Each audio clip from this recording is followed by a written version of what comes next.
What up? It's Jimmy from odds.com. We just broke down every single game on the NFL card starring Rob Bebenek, special guest, the Whale Capper. If you want to watch the whole video, it is exclusively on odds.com. Just hit the link on the bottom of the screen. It will take you right there.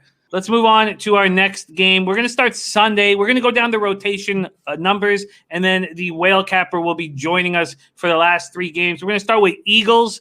Browns 3-5-1 Eagles 1-3 on the road at the Cleveland Browns 6-3 4-1 at home.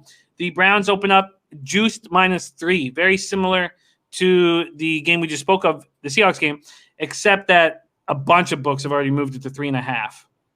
This total opened up at 45.5. It is now at 46, 58 Fahrenheit. We have nice weather again on Sunday.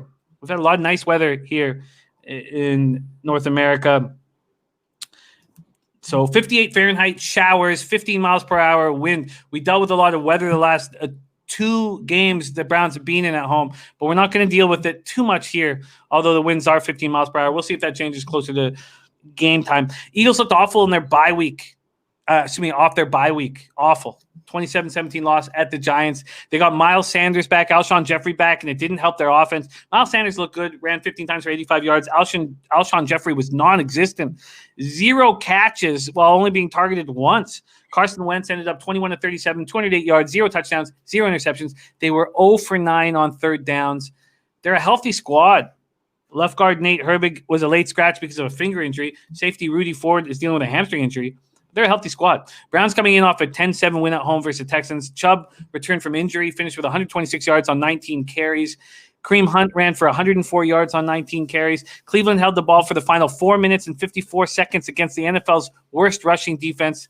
Chubb and Hunt are the first Browns teammates to run for 100 yards each in the same game since Hall of Famer Leroy Kelly and Ernie Green did it in 1966. The weather made throwing very difficult. Baker Mayfield went 12 of 20 for 132 yards, 0 touchdowns, 0 interceptions. Rashard Higgins led the receivers with 3 catches for 48 yards. Myles Garrett recorded his 10th sack. Browns are a healthy group.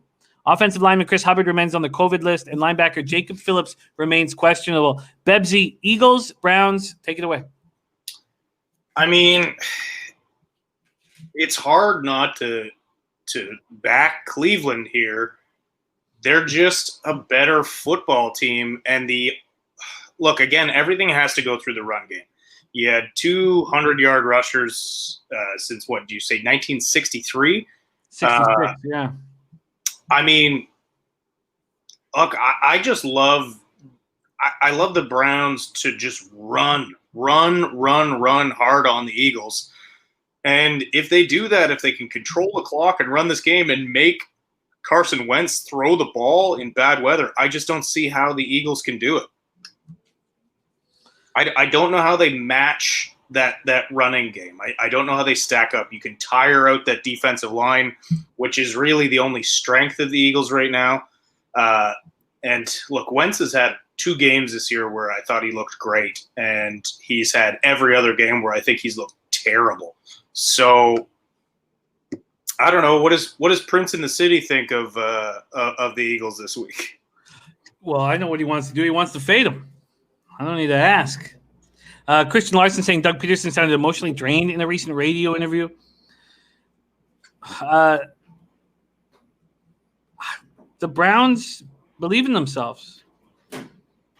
They do, and to be honest with you, it all starts with that running game, and they're getting that identity. They're playing solid defense, and the running game is paying off. Like, look, they should have cashed last week. They didn't.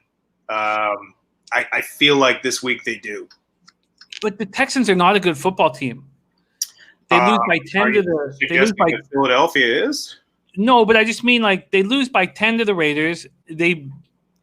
Yes, they could have easily extended that lead, but I don't know. I'm just gun shy right now after 2 bad weeks. Rob T says this is where you bet the Eagles. Says the Eagles always turn up when they have been written off.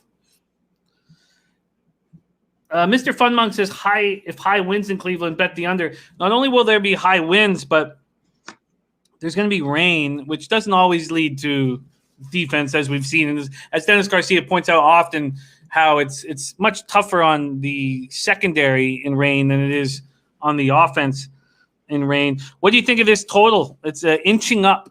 46s are now on the board from the opening 45.5 at Bet365. See, to me, this under is still very much in play, just because, again, I think it's a ground game attack for the Brownies, and the Eagles just struggle to put up points in almost every game.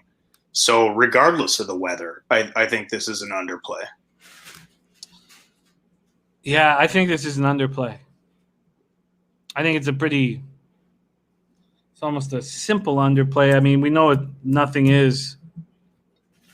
Okay, I'm going to make a move on the under here. 46. It's just hard to imagine with these two squads healthy, their defense healthy. We know what they do.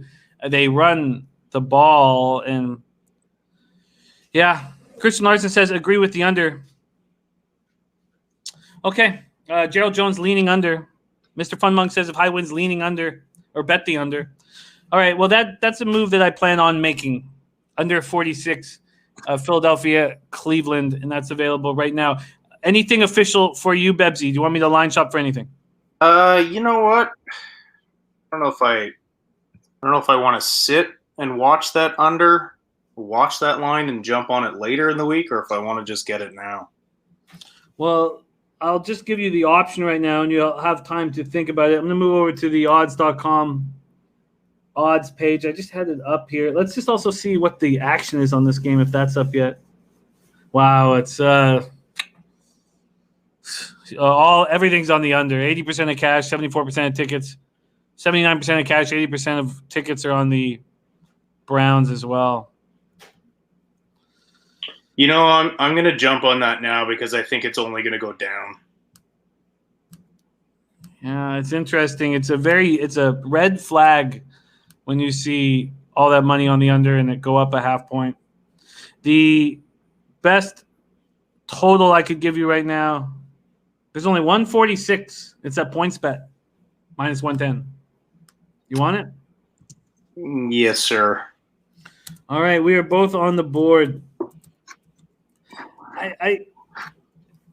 This is one of those spots where, like, you've just seen the Browns in two extremely low-scoring games, and I want to go back to the well, but as Guillermo Zertucci puts it, you're late to the party and early on time for the funeral, and